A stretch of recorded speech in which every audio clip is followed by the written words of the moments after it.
সিঁড়ি দিয়ে উঠতে উঠতেই বাড়িওয়ালা দাদা নিচে নামছে ফুল নিয়ে।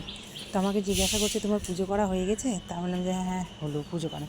তো বলছে, আমি যে ফুলগুলো নিলাম, গাছে অনেকগুলোই ফুল আছে, তো তুমি ওখান থেকে নিতে পারো। তো ফুল ফুটতো আমি দেখেছি, এর আগেও অনেকবারই দেখেছি, কিন্তু এই ফুল দিয়ে পুজো করা হয় সেটা জানতাম না।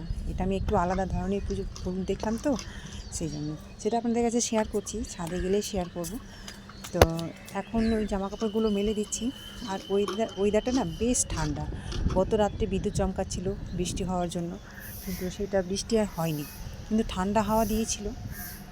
আর এই যে ফুলের গাছ, এই সেই ফুল, এই ফুল দিয়ে পুজো করা হয় আমি জানতাম না। আর তাছাড়া অন্যের গাছে আমি না বলে ফুল নিই না। এর আগে যখন অপরাজিতা ফুল ফুটেছিল তখন আমি বলেই নিয়েছিলাম, অনেকগুলো ফুল ফুটেছিল তো, আর তারপরের দিন ঝরে পড়তো, তো দেখে খারাপ লাগতো।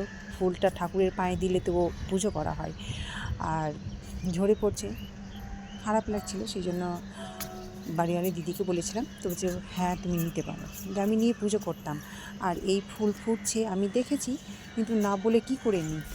যাই হোক, যখন বললেন আমাকে নিতে, এরপরে আমি নেব। আর এই দেখুন আকাশ কি মেঘলা। রাত্রে তো বৃষ্টি হয়নি, কিন্তু সকাল থেকে ঘুম থেকে উঠে দেখি ওয়েদারটা একেবারে মেঘলা হয়ে আছে। যদিও আজকে অনেকগুলোই কাচলাম। আর এই দেখুন কত সুন্দর মেঘলা হয়ে থাকলেও বেশ ভালোও লাগছে। বোধহয় বৃষ্টি হতে পারে, আন্দাজ করছি আর কি, হতেও পারে। আর ওই দূরে, কিছু দূরে একটা বট গাছে অনেকগুলো পাখি বসে আছে, কাক পাখি আর কি, দেখতেও ভালো লাগছে। প্রথমে ভেবেছিলাম হয়তো ফুল, কিন্তু না, দেখছি যে অনেকগুলো পাখি উড়ছে, উড়ে এসে বসছে। আর তার ফাঁকেই এই পরিবেশটা একটু দেখিয়ে দিলাম চারিদিকে। এই ঘুরে ঘুরে চারিদিকে পরিবেশটা কত সুন্দর লাগছে, মেঘলা আকাশ, সুন্দর একটা হাওয়া দিচ্ছে ছাদের মধ্যে, বেশ ভালোও লাগছে। তাই ঘুম থেকে উঠে ব্রাশ করে চা খেয়ে আমার সাথে এসেছে ছাদে কাপড় চোপড় মেলতে। এই দেখুন, দেখছেন তো, মানে পড়া থেকে যত দূরে থাকতে হয় আর কি, কী বলবো। যাই হোক, নমস্কার, আমি সাধনা, আবার একটা নতুন ভাগে আপনাদের স্বাগত জানাই। তো ছাদ থেকে আর যেতে ইচ্ছে করে না। দেখুন কি সুন্দর মেঘলা, বৃষ্টি তো হবেই হবে মনে হয়। আজকে আমার ছেলের শেষ পরীক্ষা। এখন আমার ছেলেটা অনেকটাই ভালো আছে, অনেকটাই, কিন্তু একটা ওষুধ আছে খেতেই। ওই যে বললাম, সেই দিন বলিনি যে খেলেই বমি চলে আসে গন্ধেই। তো আমি বলছি খেয়ে শেষ করে দিই ভেতর থেকেই, তাহলে মানে জ্বরটা ভালো হয়ে যাবে। তো বলছে ভালো হয়ে গেছে, আর খাবো না, গন্ধেই বমি চলে আসে। তো যাই হোক, দেখা যাক, যখন ওষুধ কিনেছি খাওয়াতে পারি কিনা দেখি। কিন্তু এই যে দেখুন, আপনাদের দেখালাম পরিবেশটা কত ভালো লাগছে, তাই না? এই ছাদে এলে যেতে মন করে না, কিন্তু যাই, আজকে বৃষ্টি হবেই মনে হচ্ছে। দেখুন কি মেঘলা আকাশ। রাত্রে অনেকবার বিদ্যুৎ চমকেছে। 8টার সময় আমি জানলা খুললাম, ঘরের মধ্যে প্রচণ্ড একটু গরম লাগছিল, আর ফ্যানও দিতে পারছিলাম না, এই কারণে যে হঠাৎ ঠান্ডা গরমটা লেগে যাবে তো। আর আমাদের নিচতলাতে প্রচুর ঠান্ডা, কিন্তু রাত্রে দেখি হঠাৎ একটা গুমোট গরম দিয়ে আমি বললাম, রাত 8টা তখন বাজে, ছেলে পড়ছিল, ছবিকে বললাম জানলাগুলো খুলে দে চারিদিকে, মানে ঘরটা বাষ্প হয়ে আছে। দিয়ে জানলা খুলেই বেশ কিছুক্ষণ পরে এত জোরে জোরে হাওয়া দিচ্ছে, আমি বললাম আমার বরকে আর ছেলেকে বললাম যে বোধহয় কোথাও বৃষ্টি বা ঝড় হচ্ছে, না তো এত জোরে হাওয়া কেন দিচ্ছে। আর তার কিছুক্ষণ পরেই দেখি বিদ্যুৎ চমকাচ্ছে। আমি যে তাহলে হয়তো রাত্রে বৃষ্টি হবে, তো সারা রাত গেলেও বৃষ্টি হয়নি। সকালবেলা ঘুম থেকে উঠে দেখি এই মেঘলা আকাশ। আমার বর তো চিন্তা করছিল যদি বৃষ্টি চলে আসে যাওয়ার সময় তো কীভাবে যাব। যাই হোক, বৃষ্টি হয়নি, চলে গেছে, ও জলখাবার খেয়ে চলে গেছে। আর আমি এই তো জামা কাপড়গুলো মেলতে এসেছি, আজকে চাদরটা কাচলাম, ভাবছি তুলে রেখে দেবো। তো চলুন এখন নিচে যাই। আর আপনাদের কেমন লাগলো একটু কমেন্ট করে জানাবেন। আর আমার ব্লগ যদি ভালো লেগে থাকে তো অবশ্যই একটু আমার পাশে থাকবেন। তো চলুন তাহলে যাই নিচে, এখন কাজ বাকি আছে, পুজো করে এসেছি, বাসনগুলো তুলবো, ধোবো, তারপরে চা গরম করে খাবো। আবার আজকে তিতা ভিজেছি, গতকালকে ভিজাতে ভুলে না, পরশু দিন ভিজাতে ভুলে গেছিলাম, আর ওই জন্য কালকে খাওয়া হয়নি। চৈত্র মাসের নিম পাতা কিন্তু একদিনও খাওয়া হয়নি, এখনও আনাই হচ্ছে না। তো যাই হোক, দেখি নিম পাতা কবে আনি, নিম পাতা যখন আনবো তখন খাওয়া যাবে। এখন চিরতা আছে, ওটাই খাই। তো চলুন, মিষ্টান্ন তো কম পড়ে গেলি, কি অসভ্য মেয়ে একটা, এটা এইভাবে তুলতে পারিস না, তুলে গেলেই তো হয়ে যাবে। তো চিরতা ভিজেছিলাম, চিরতাই খাবো এখন। তো চলুন তাহলে। তো এই যে এগুলো মেললাম, এইগুলো যে মেললাম, তো বৃষ্টি এলেই আবার আসতে হবে। দিলাম এই কারণে যে জলটা ঝরবে, হাওয়াতেই ঝরুক, জলটা ঝরবে, তাহলে ঘরের মধ্যে মেলে দেওয়া যাবে। এখন তো বৃষ্টি হচ্ছে না, এখন হাওয়াটা দিচ্ছে, হাওয়াতে যতক্ষণ শোকাই আর কি, ওই জন্যই দিলাম। তো আবার আসতে হবে বৃষ্টি বৃষ্টি হলে, আর বৃষ্টি না হলে তো হাওয়াতেই শুকিয়ে যাবে, তাই না? আমার বর বাজার করতে যখন গিয়েছিল, তখন টমেটো আনতে গিয়েছিল একটা টমেটোওয়ালার কাছে। তো এই টমেটোওয়ালাটা এমনি দিয়েছে, আসলে ও শেষমেশ এটি ছিল। আর টমেটো নিতে গিয়ে দাম দর করেই নিতে চেয়েছিল, কিন্তু বলছে যে আমি তো বাড়ি যাব, তাড়াহুড়ো করছি, আপনার যেমন খুশি তেমন টাকা দিতে পারেন দাম। তো আমার বর জিজ্ঞাসা করছিল যে কত দিব, আপনি বলেন, আমি না বললে কী করে দেবো, কী করে বুঝবো। তো শেষে বলছে আপনাকে এমনিই দিলাম, আপনি নিয়ে যান। তো টাকাটা নেয়নি, আর সাথে অনেকগুলো সবজি নিয়েছিল, সেই জন্য টমেটোটা এমনিই দিয়ে দিল। আর টমেটো এইটুকুই ছিল শেষমেশ, এইটুকু বলতে ভালোই আছে, কিন্তু কাঁচা পাকা সবটা মিলিয়ে। তো কাঁচা টমেটোগুলো কীভাবে রান্না করব তা বুঝতে পেরে উঠছি না, কারণ আমি কোনোদিন কাঁচা টমেটো রান্না করিনি।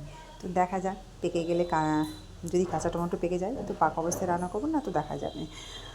আর এই এক বাটি টমেটো কাটলাম, আমার বর বলেই গেছে যে তুমি আজকে শুধু টমেটো টক করো, এক বাটি খাবো। টমেটো টক ভীষণই পছন্দ করে, সেই জন্য কেটে রেখেছি বেশি করে, ও খাবে সেই জন্য। টমেটো টক বসিয়ে ছাদে গিয়েছিলাম, কারণ হচ্ছে মেঘ হয়নি আর রোদও ঝকঝকে রোদ উঠেছিল, তাই জামা কাপড়গুলো শুকিয়ে গেছে, ছাদ থেকে নিয়ে এলাম।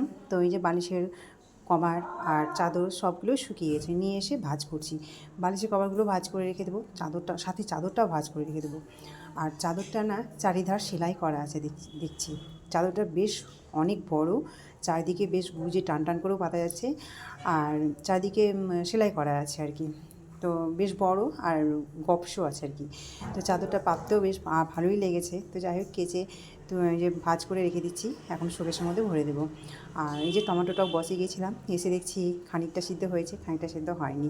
আর ম্যাগি মশলাও দিলাম, কারণ হচ্ছে ম্যাগি মশলা ছিল 2 প্যাকেট, এর আগে 5 প্যাকেট ম্যাগি এনেছিল, তো থেকেই গিয়েছিলো। সবটা তো আর ম্যাগিতে দেওয়া যায় না, একসাথে যখন করেছিল সবটি দেয়নি, তো 2 প্যাকেট থেকে যায় মশলা, তো ম্যাগি মশলাও দিলাম, বেশ একটা সুগন্ধ আসছে।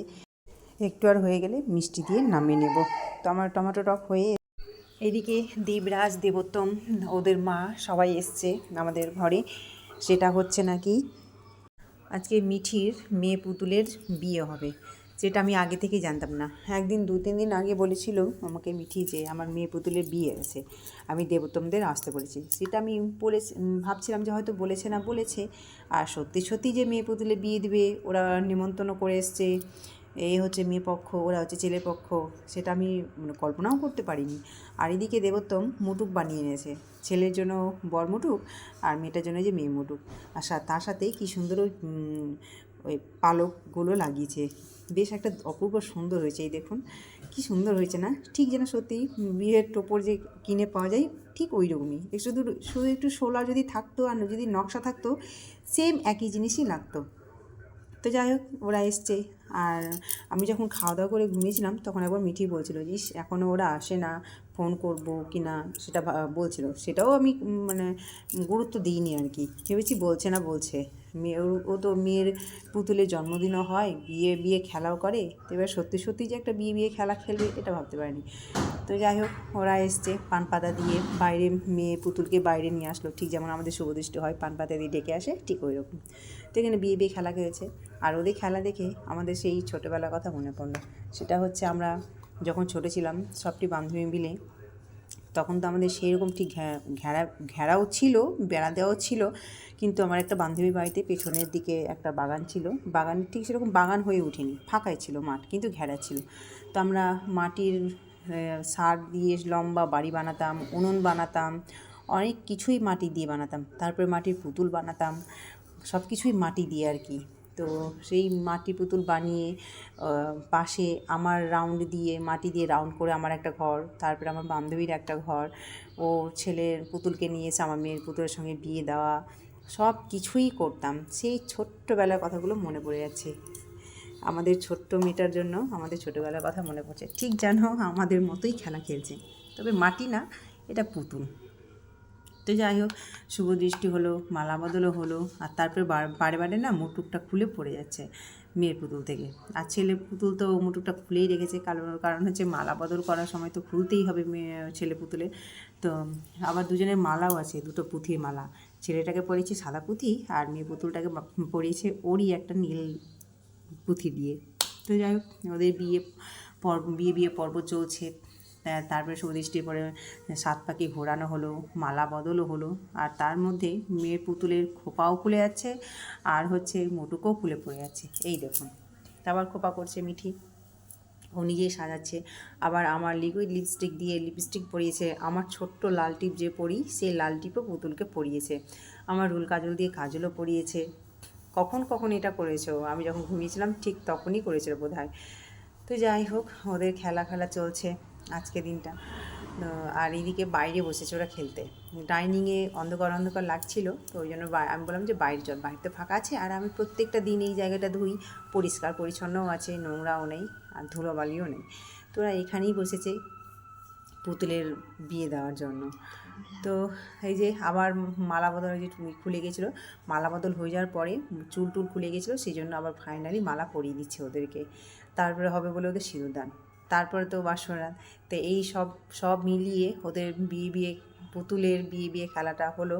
আর এই যে এখন পুরোহিত মশাই মন্ত্রপাঠ করতে বসেছেন, সেটা হচ্ছে দেবোত্তম। তো ভুলভাল মন্ত্র তো বলতেই পারে না, যে দিদাং হৃদয়ং তাও সদিস্ত হৃদয়ং তো বলতেই ভুলে যাচ্ছ। যাই হোক, আমি একটু বলে দিলাম, শেয়ার করে দিলাম। তো এই হচ্ছে ওদের বিয়ে। তো আজকে এই যে, আর তারপরে ফুলচন্দন দিয়ে ওদের বিয়ে দেওয়া হলো, এরপরে সিঁদুর পরানো হবে। আর যখন বরযাত্রী পার্টি এসেছিলো, তখন ওদেরকে আবার মিষ্টি মুখও করালাম, সেটা হচ্ছে পুয়া আর কলা দিয়ে। আর আমিও এতে ওদের সামিল হয়েছি, আমাকেও হাতে ফুল দিয়েছে, ফুলের ওই যে আশীর্বাদ করার জন্য। তো এদিকে আবার সিঁদুরদানের পালাও চলছে। তো মিঠি নিজেই সিঁদুরটা পরিয়ে দিছে, আর তার সাথে দেবোত্তম আবার হেল্প করছে। তো চলুন তাহলে ভিডিওটা এখানেই শেষ করছি। আপনারা সবাই ভালো থাকবেন, সুস্থ থাকবেন। আজকের মতো টাটা।